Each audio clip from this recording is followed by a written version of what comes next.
নমস্কার, আরো একটা নতুন পর্বে আপনাদের সকলকে স্বাগত। এক রাজ্যের রাজা বার্ধক্যজনিত কারণে রাজার বয়স হয়েছে, তাই রাজা রাজ্য চালানোর জন্য তার বাড়ির কাউকে বা রক্তের সম্পর্ক আছে এমন কাউকে তিনি রাজা করে যাবেন না।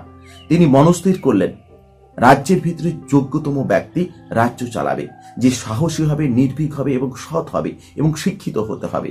তার হাতে তিনি রাজ্যের সমস্ত দায়িত্বভার তুলে দেবেন।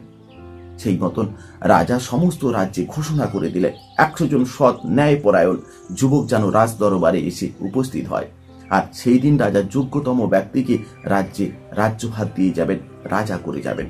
রাজার ঘোষণা মতন 100 জন যুবক রাজ দরবারে এসে উপস্থিত হলো, সবাইকে অভিবাদন জানালেন। সবার কাছে তিনি ঘোষণা করলেন, তোমাদের ভেতর থেকে আমি একজনকে রাজা করে যাব।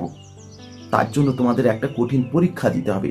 তোমাদের সকলকে আমি একটা করে বীজ দেব, আর সেই বীজ থেকে সবাই একটা সুন্দর চারা গাছ বানিয়ে আনবে। যার চারা গাছ যত সুন্দর হবে সেই রাজ্যের রাজা হবে। রাজার সেই ঘোষণার পর সবাই রাজাকে নমস্কার করে যে যার বাড়িতে ফিরে যায় সেই বীজ নিয়ে। তাদের মধ্যে অন্যতম ছিল অভিষেক। সে সমস্ত কথাটাই তার মাকে গিয়ে বলে। তার মাও খুব চিন্তায় পড়ে যায়। ছেলের কথা শুনে তার মা একটা বাজার থেকে টব কিনে এনে দেয় এবং সেই টবে সেই বীজটাকে বসিয়ে দেয়।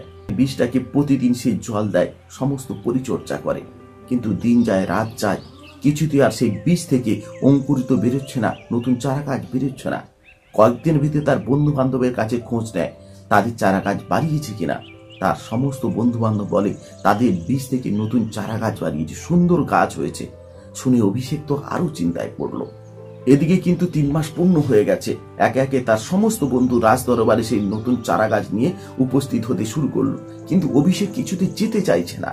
তখন তার মা বলল, অভিষেক তুমি নিয়ে যাও, কারণ তুমি রাজামশাই দেওয়া বীজটাকে জল দিয়েছো, তাকে যত্ন করেছো, অতএব তুমি নিয়ে যাও। যেটা সত্য সেটা তুমি রাজামশাইকে বলবে, তারপর দেখা যাক কি হয়। সেই মতন অভিষেক তার মায়ের কথা শুনে রাজ দরবারে ভয়ে ভয়ে গিয়ে পৌঁছালেন। গিয়ে দরজার এক কোণে দাঁড়িয়ে রয়েছে।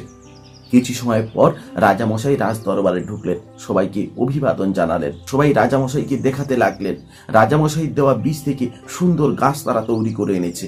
রাজামশাই একে একে সবার গাছ কিন্তু ঘুরে ঘুরে দেখছে। হঠাৎ করে রাজামশাই চোখ পড়লো দরজার এক কোণে অভিষেক দাঁড়িয়ে রয়েছে। তিনি তাকে ডাকলেন, এই তুমি ওখানে দাঁড়িয়ে আছো কেন, তুমি এদিকে এসো। ভয়ে ভয়ে অভিষেক রাজামশাইয়ের কাছে এলো। রাজামশাই দেখলো তার টবটা শূন্য, সেখানে কোনো গাছ বাড়ায়নি, শূন্য টব রয়েছে। তারপর রাজামশাই অভিষেককে ডেকে নিয়ে তার চেয়ারের পাশে তাকে বসালেন। সবাই অধীর আগ্রহী রয়েছে কখন রাজামশাই কে রাজা হবে এটা ঘোষণা করে। সবাই উৎকণ্ঠায় রয়েছে, সবার গায়ের লোম খাড়া হয়ে আসছে। কার নাম ঘোষণা করবে, কে সেই ভাগ্যবান, কে রাজা হতে চলেছে আগামী দিনের। হঠাৎ করে রাজামশাই ঘোষণা করলেন, এই রাজ্যের সমস্ত দায়িত্বভার কে পাবে জানো? আমার পাশে যে বসে আছে এই অভিষেক হবে আগামী দিনের রাজা।